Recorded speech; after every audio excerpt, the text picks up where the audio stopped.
Good morning. कल हम लोग चर्चा कर रहे थे heating effect of electric current. इसमें जैसे इलेक्ट्रिक बल्ब के बारे में चर्चा हुई थी, इसके अलावा नाइक्रोम के बारे में भी चर्चा हुई थी और factors the heat developed in a conductor due to the passage of electric current depends on the some factors।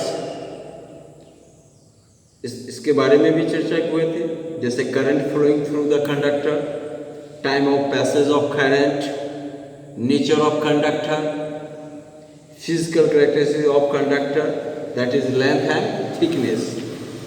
और इलेक्ट्रिक बल्ब के बारे में भी चर्चा किए थे। इसके अतिरिक्त एलईडी के बारे में भी we have already discussed about LED, light emitting diode.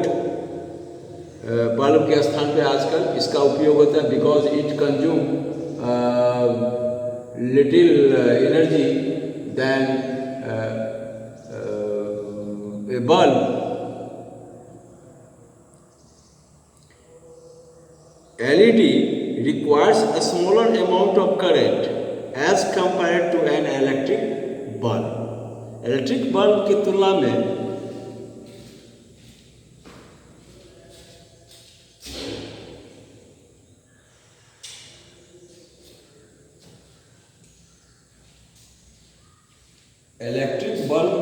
में ये बहुत कम एनर्जी को कंज्यूम करता है।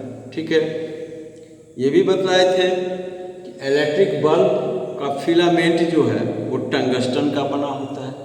टंगस्टन एक मेटल है जिसका बहुत हाई मेल्टिंग पॉइंट होता है, हाई रेजिस्टेंस होता है। रेजिस्टेंस बताए थे, it is the property of wire which resist which oppose the flow of current through the wire। यानी वायर से होके, सर्किट से होके जो करंट फ्लो करता है उसके मार्ग में ये बाधाएं उत्पन्न कर, उसमें रुकावटें डालता है, वो रेजिस्टेंस हुआ। और ये भी बताए थे कि बल्ब के अंदर, इलेक्ट्रिक बल्ब के अंदर इनर्ट गैस भरी जाती है। इनर्ट गैस कहा जाता है निष्क्रिय गैसों को, जैसे हीलियम, नियन, आर्गन, क्रिप्टन, जेनन और रेडॉन। इसको इनर्ट गैसेज या निष्क्रिय गैस की संज्ञा दी गई है। याद रखिए, helium, neon, argon, krypton, xenon and radon are called inert gases, है ना। ये इनर्ट गैसेज निष्क्रिय गैस होते हैं। तो बल्ब के अंदर, इलेक्ट्रिक बल्ब के अंदर आर्गन गैस भरी जाती है, जिससे कि उसके फिलामेंट का ऑक्सीडेशन नहीं, है ना। यानी bulbs are generally filled with an inert gases called argon at low pressure to prevent the filament from getting oxidized, है ना। ऑक्सीडाइजेशन से बचने के लिए ये काम होता है। ठीक है। In the presence of oxygen, in the presence of oxygen, तो ऑक्सीजन अगर उसमें जाएगा तो क्या होगा, ऑक्सीडेशन हो जाएगा, ऑक्सीडाइज हो जाएगा, वो खत्म हो जाएगा। इसके अलावा फ्यूज भी बताए थे। फ्यूज, FUSE, फ्यूज आपने देखा होगा इलेक्ट्रिक सर्किट में, आपके डोमेस्टिक वायरिंग में भी देखे होइएगा, आपके घर में भी होगा। ये तो कॉमन चीज़ हो गया। फ्यूज क्या है? It is a safety device. ये एक सुरक्षा युक्ति है ना, ये एक सुरक्षा युक्ति है। A fuse is a safety device used in an electric circuit to protect electrical equipments। Electrical equipments के बचाव के लिए, सुरक्षा के लिए फ्यूज का इस्तेमाल किया जाता है इन वायरिंग सिस्टम।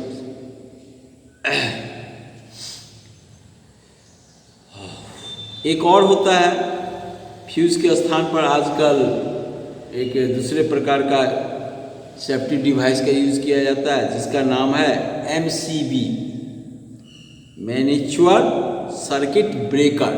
मैनिचुअल सर्किट ब्रेकर है ना। A circuit can also be protected by a device called a miniature circuit breaker MCB। Heavy current, मान लीजिए हैवी करंट फ्लो कर रहा है, heavy current often leads to overheating of wire. ज़्यादा अगर electric current flow करता है तो वायर जो है वो क्या हो जाता है, गर्म हो जाती है, which can result in a fire, और उससे आग लग सकती है। एन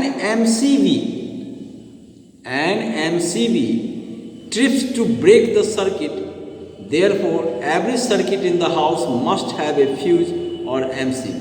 MCB क्या करता है, जब एक सीमा से ज़्यादा गर्म हो जाता है, जो लिमिट है, ऑटोमेटिक वो ब्रेक कर देता है, फ्लो बंद हो जाता है करंट का। If a large number of electrical appliances are switched on simultaneously in a room, मान लीजिए कि आपके रूम में बहुत ढेर सारे टीवी है, पंखा है, फ्रिज है, बहुत सारे चीज़ है चल रहे हैं electric, then the total current drawn में एक्सीड द रेटेड कैपेसिटी। एक सीमा जो होती है धारा प्रवाह की, जो वहन करने की, उसको कहते हैं रेटेड, RATED, रेटेड कैपेसिटी। तो वो रेटेड कैपेसिटी की सीमा से ज़्यादा करंट फ्लो करने लगता है। This condition is called overloading. इस कंडीशन को क्या कहते हैं, ओवरलोडिंग। इसी को कहा जाता है ओवरलोडिंग। इसको हिंदी में अतिभारण कहा जाता है। And may damage wiring. Overloading से क्या होगा कि वायरिंग जो है वो डैमेज हो जाती है, क्षतिग्रस्त हो जाती है। But the fuse wire in this condition will blow and electric circuit will remain safe। तो ऐसा स्थिति होने में, यानी रेटेड कैपेसिटी से जो ही करंट अमाउंट ज़्यादा हुआ, फ्यूज का वायर क्या होता है, गल जाता है या टूट जाता है, जिससे कि आग लगने की घटना या किसी प्रकार किसी इलेक्ट्रिकल अप्लायंसेस को जो क्षति है, डैमेज है, वो उससे बचा जा सकता है, वो उससे बचाव करता है। In certain cases live wire comes in direct contact with neutral wire due to damage of insulation और a fault. This result in a high current flow in the electric circuit. This condition is known as short circuiting. Short circuit का नाम सुने होइएगा, यानी light तार जब neutral wire से touch में आ जाता है तो ये शॉर्ट सर्किट होती है। शॉर्ट सर्किट से ज़्यादातर क्या होता है, आग लगी की घटना होती है। ज़्यादातर बिजली वाले केस में जो घटनाएं होती है, दुर्घटनाएं होती है ड्यू टू शॉर्ट सर्किट। आप सुनते भी होइएगा न्यूज़पेपर में यदा कदा ये खबर आती है, देखिए अमुक जगह आग लग गई। शॉर्ट कैसे आग लगी भाई, तो शॉर्ट सर्किट के कारण, है ना, शॉर्ट सर्किट। इसमें भी फ्यूज या MCB जो है वो काम उसका काम होता है सुरक्षा करना, वायर को बचाना, बिजली उपकरणों का बचाव करना, ठीक है। तो यानी कहने का मतलब फ्यूज और MCB दोनों जो है वो सेफ्टी डिवाइस है जो कि शॉर्ट सर्किट और ओवरलोडिंग से बचाते हैं, बचाव करते हैं और बिजली उपकरणों की रक्षा करते हैं। अब आ जाइए मैग्नेटिक इफेक्ट ऑफ करंट, यानी चुंबकीय प्रभाव, है ना, विद्युत धारा का चुंबकीय प्रभाव। 3 प्रभाव होते हैं, आपको शुरू में ही बता दिए। पहला तो जैसे इस चैप्टर में heating effect of electrical current, विद्युत धारा का ऊष्मीय प्रभाव। दूसरा, chemical effect of electric current, विद्युत धारा का रासायनिक प्रभाव। और तीसरा, magnetic effect of electric current, यानी विद्युत धारा का चुंबकीय प्रभाव। यहाँ पे छोटा सा आप लोग को पढ़ना है, ज़्यादा नहीं, चुंबकीय प्रभाव के बारे में एक सिंपल सा थोड़ा उदाहरण पढ़ना है, थोड़ा सा इंट्रोडक्शन लेना है। In class 6 you have read about magnets. Class 6 में आप चुंबक के बारे में पढ़ चुके हैं। एंड दियर प्रॉपर्टीज, चुंबक क्या करता है? मैग्नेटिक मटेरियल को अपनी ओर अट्रैक्ट करता है। और ये देखे हुए कि उसमें दो पोल्स होते हैं, north pole and south pole. The like poles repel each other and unlike poles attract each other. ये मैग्नेट का गुण है, यानी नॉर्थ को नॉर्थ की ओर ले जाएंगे तो रिपेल करेगा, या साउथ को साउथ की ओर ले जाएंगे तो वो रिपेल करेगा, यानी विकर्षित करेगा। और यदि नॉर्थ को साउथ की ओर ले जाएंगे तो अट्रैक्ट करेगा, या साउथ को नॉर्थ की ओर ले जाएंगे तो वो अट्रैक्ट करेगा। तो इसको कहा जाता है like poles repel each other, है ना, and unlike poles attract each other. और मैग्नेटिक मटेरियल को वो अपनी ओर खींच लेता है, जैसे आयरन हुआ, चुंबक मान लीजिए कि आयरन नेल्स है, वहाँ चुंबक ले जाइए, आयरन नेल्स चुंबक से चिपक जाएगा। You have know that a magnet has two poles. किसी भी मैग्नेट में दो पोल होते हैं जिसको ध्रुव कहा जाता है ना। छोर,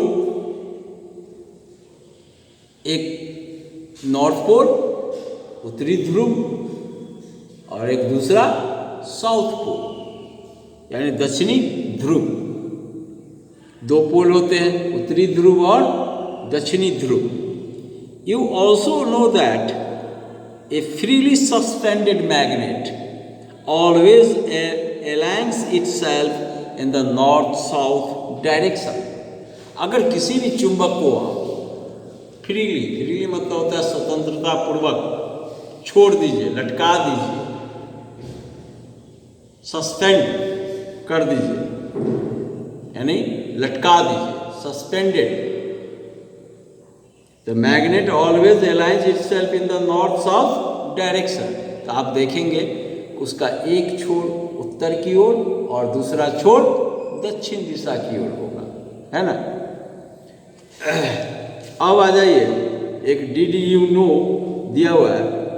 208 ईयर्स एगो, आज से 2800 वर्ष पहले, यानी 2000 है तो 800 ईसा BC, है ना, 800 BC मानिए।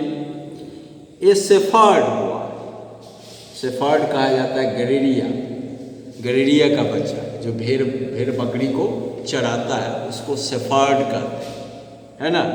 ए shepherd boy lived in a town called Magnesia in Greece. Greece में एक जगह है मैग्नीसिया, वहाँ का निवासी था।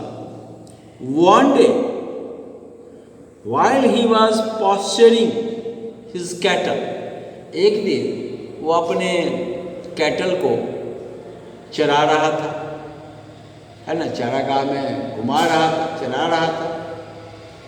He sat down on a blackish rock। वह जैसे देखते हैं ना चरवाहे को, भेड़ बकरी या चराता है तो कभी कभी थकान मिटाने के लिए कहीं बैठ जाता है।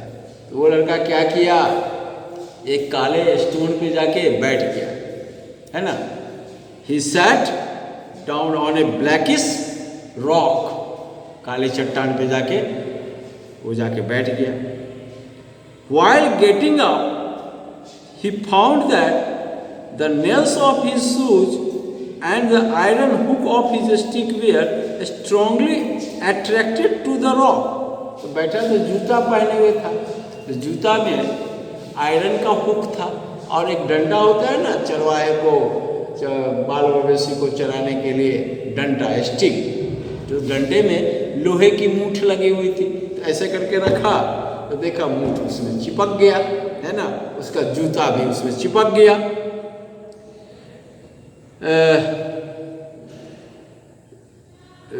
He found that the nails of his shoes and the iron hook of his stick were strongly attracted to the rock.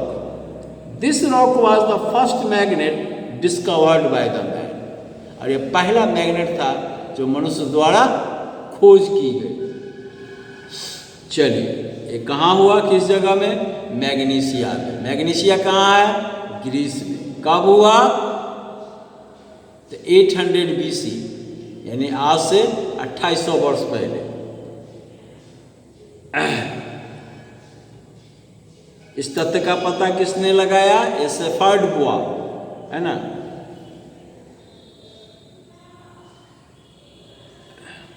कब लगा? ड्यूरिंग पास्चरिंग हिज कैटल, है ना, कैटल फ्लॉक्स। फ्लॉक कहते हैं झुंड को, FLOCK। अब आ जाइए, चलते हैं पुरानी व्यवस्था की ओर। इन 1820, 1820 में द डेनिश, है ना, फिजिसिस्ट हैंस क्रिस्टियन ओस्टार्ड, है ना, डेनिश फिजिसिस्ट हैंस क्रिस्टियन ओस्टार्ड discovered that when an electric current flows through a conductor, it generates a magnetic field. ऑस्टार्ड साहब ने, क्रिस्टियन ऑस्टार्ड जो डेनिश वैज्ञानिक थे, उन्होंने पता लगाया जब किसी वायर से, कंडक्टर से होकर इलेक्ट्रिक करंट फ्लो करती है तो वो एक मैग्नेटिक फील्ड का निर्माण करती है। जैसे मान लीजिए कोई वायर है, इससे होकर करंट बढ़ रहा है तो इसके चारों ओर एक मैग्नेटिक फील्ड बनता है ना, चुंबकीय क्षेत्र का निर्माण करता है। कब तक?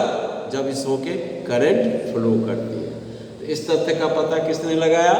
इस तथ्य का पता लगाया ऑस्टार्ड साहब, है ना। This phenomenon is called magnetic effect of current. इसी को magnetic effect of electric current कहा गया। Hence Christian Oersted was the first scientist to observe this phenomenon. और ये ऑस्टार्ड साहब पहले वैज्ञानिक थे जिन्होंने इसका निरीक्षण किया, पता लगाया। Just as a straight current carrying wire behaves as a magnet, behaves as a magnet, जैसे स्ट्रेट करंट है, कैरिंग वायर, वायर से होकर जब करंट बहता है तो वो मैग्नेट की तरह व्यवहार करता है। A helical current carrying coil in a form of a spring also behaves like a magnet. मान लीजिए ये है छड़ है, इसके चारों ओर तार को हम लपेट दें ऐसे ऐसे करके, है ना, टर्न्स दे के, उसको टर्न्स कहते हैं। इसको लपेट दे जैसे स्प्रिंग जैसा हो जाता है ना, तो वो भी एक मैग्नेट की तरह बिहेव करता है। If a permanent magnet is brought near it, one end of the coil gets attracted and other end gets repelled. अगर मैग्नेट लाए तो एक एंड जो होगा वो इसकी ओर अट्रैक्ट करेगा और एक एंड इसकी ओर रिपल्सन होगा, है ना। Thus showing the opposite polarity of the coil. वो कॉइल का अपोजिट पोलरिटी देखा है कि एक नॉर्थ पोल है, एक साउथ पोल है। अब आ जाइए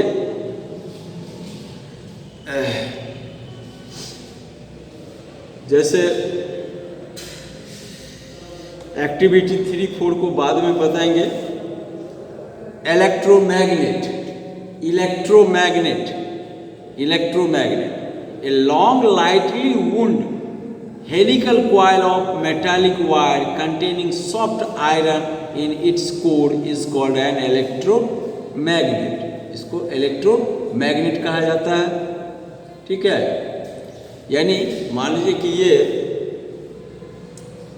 आयरन वायर है, इसके चारों ओर अगर हम इसको लपेट दें, टर्न्स दें वायर का, और उसे करंट जब फॉलो करें तो इसके चारों ओर क्या होगा, एक इलेक्ट्रिक फील्ड का निर्माण होगा, मैग्नेटिक फील्ड का निर्माण होगा, है ना। तो ये जो व्यवस्था होता है, and long lightly wound helical coil, यानी जैसे स्प्रिंग रहता है ना, जस्ट उसी प्रकार ऑफ मेटेलिक वायर, मेटल का, containing soft iron its core, इसके अंदर एक आयरन कोर यानी छड़ होता है, इज कॉल्ड एन इलेक्ट्रोमैग्नेट। अब है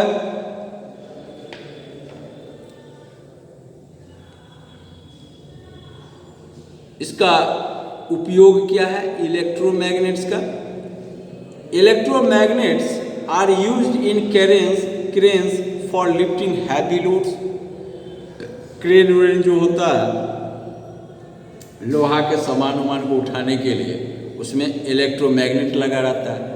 तो क्या करता है, कूड़ा करकट या लोहा का हैवी चीज़ है उसको चिपक जाता है, इलेक्ट्रोमैग्नेट के कारण वो उसको ऊपर उठा लेता है।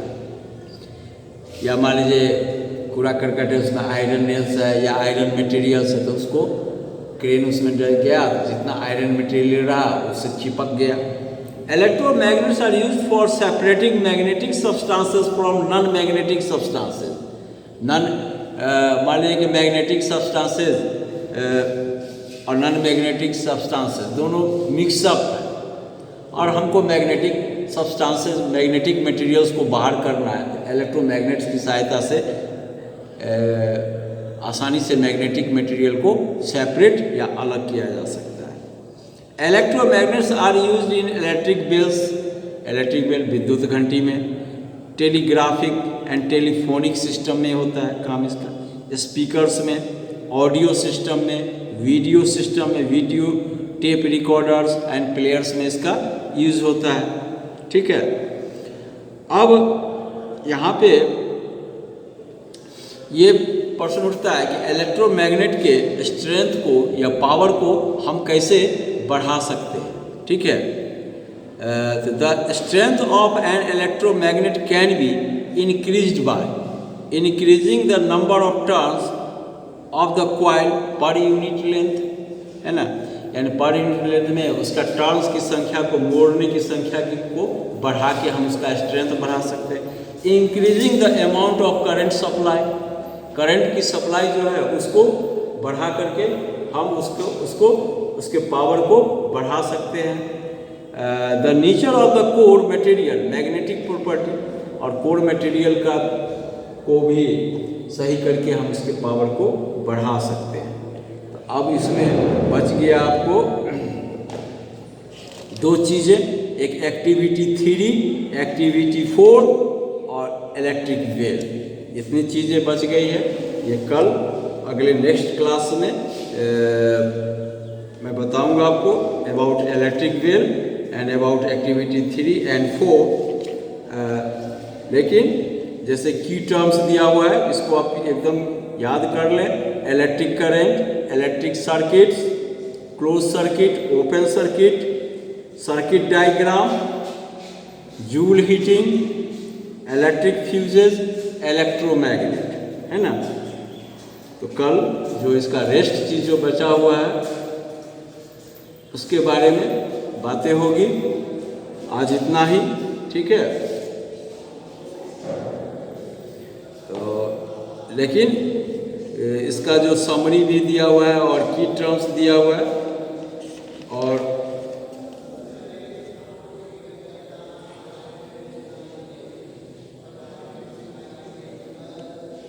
आज जो बताएं मैग्नेटिक इफेक्ट ऑफ करंट उसको पढ़ लीजिए, रिपीट कर लीजिए।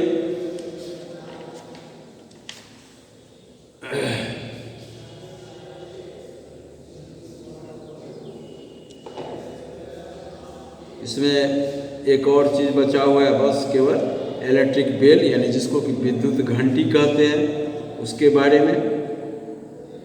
उसके बाद ये चैप्टर समाप्त हो जाएगी, है ना। तब हम लोग आगे क्लास में इसके आंसर क्वेश्चन पे चलेंगे, ठीक है। आज इतना ही रहने दीजिए। Thank you all of you.